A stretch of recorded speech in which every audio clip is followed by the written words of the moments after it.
probably a good hour, maybe two after you saw probably the last clip of well, basically going ham on that subframe. It took a lot of fine work, and then after he was done cutting, went back with like the smaller grinder, and I just cleaned everything up. Very grateful that he wanted to use that massive grinder to cut down some time, and just got that cut out really quickly. After I went over it again and lightly just grinded everything down, all those sharp edges and whatnot, realized that from looking at the picture of Calvin's one, he actually ended up cutting out a lot more. So we went back and he bust out the big grinder again and cut more off of it, and then I went back again and grinded all the stuff smooth and getting it ready to weld up. But this is the subframe in its current condition. As you can see, he did the main cut right here first, and then as I was going over it, I realized I should probably take a look at the picture and notice that Calvin actually went more over here. And if you're not familiar with Calvin's channel, he's one of the guys that have already done this swap. Put a 2J in his Z32, so I'm basing this off of his. So no, it's not original, and I'm in a Facebook group where a lot of guys have already done this, so I'm just going by what's already been done. It doesn't look like a lot, but once it's boxed up, welded, it'll be a lot more structural. Plus I'm going to put a crossbar across the strut towers, give it some more rigidity that way. But rolling it up, you see that this is how it's looking. I think it looks really good.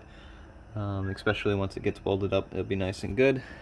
These little side pieces are open from factory, right there and right there, where I actually grinded around the little box. So hopefully when this gets welded up, I'm gonna basically fill those with some plate metal and call it good that way. One thing I'm realizing is that I'm gonna need access to these little holes right here for the power steering rack. So when I weld this up, I'm gonna need to make some holes. Sorry, my finger's in the way to line that bolt up and that bolt up. It makes sense of why. I forgot why there was holes already cut here, but that makes sense now. Alrighty, well, that's something to keep in mind. Yeah, I do have a welder. I am most likely going to weld this up. If not, I'll probably take it to a machine shop and have them weld it up if I'm not, confident in my welding abilities. I've welded in the past, it's just been a while, and I recently just got a new welder, but for something as structural as this and me not welding as often as I used to, I might take it to them to have done. If not, I might just do it myself. Haven't really decided yet, but yeah, either way I go, I'm sure it'll come out good. It'd probably come out better having someone else do it that does it on a daily, but we'll see. Yeah, I'm gonna roll this guy back down here. And I'm gonna test fit the 2J before welding this up, just so I know that it fits, everything clears, I don't need to chop any more off. I might round this edge right here just a little bit more, because it's still a little pointy compared to this one's a little bit more round, so I might just round that. I'm trying not to go into the factory weld too much, like where this piece connects to the other piece. I kind of did that a little bit over here, so hopefully if I don't weld it, they'll re-weld some of this on here and make it look a little bit better and a little bit more strong, or a little stronger I should say. But yeah, anyway, subframe's notched. Next step is going to be test fitting it, and then putting the 2J in and seeing how it looks. I do have the freed engine mounts, which are going to sit right here and right here. Obviously I'm not going to rest it on here without it being boxed in, just because I don't want it to bend or anything, but I can definitely lower the engine in, make sure the oil pan is going to clear and everything. And just do like a mock fit without actually taking it off the engine, or the engine hoist.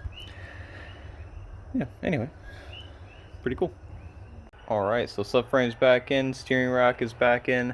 I can move that jack stand now, and yeah, should be pretty much ready to receive the 2J. Obviously, I still need to, um, you know, bang at the firewall a little bit and move those brass fittings out of the way a little bit as well. But beyond that, should be ready to receive the engine. So I'm pretty stoked.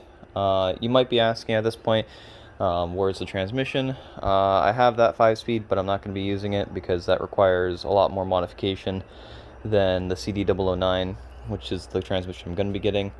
So that's going to be in that tunnel right there. So that will come later as for what I need to bang out to make that fit. But as for the moment, I just want to see the engine inside there. So subframe is just in there for mock-up purposes, and I figured I would attach to the power steering rack. That way it doesn't interfere with anything, because that's where it's supposed to be anyway. Nothing's like super bolted down besides the subframe. All the control arms and everything, some are connected, some aren't, just because I didn't really need all the control arms, not driving it right now, connected. But anyway, yeah, I'm gonna go ahead and move that jack stand out of the way, jack this thing up, and try to set it in there. Before I do that, I am gonna move those brass fittings out of the way, and I do know I have to pretty much hit right where this notch is right here with a hammer a couple times just to see about clearancing it. I'm gonna try to find like something round and metal to fit right there, and then hammer on that. That way it, it's symmetrical when it gets dented in. That's why it's not just like a massive random dent from a mallet.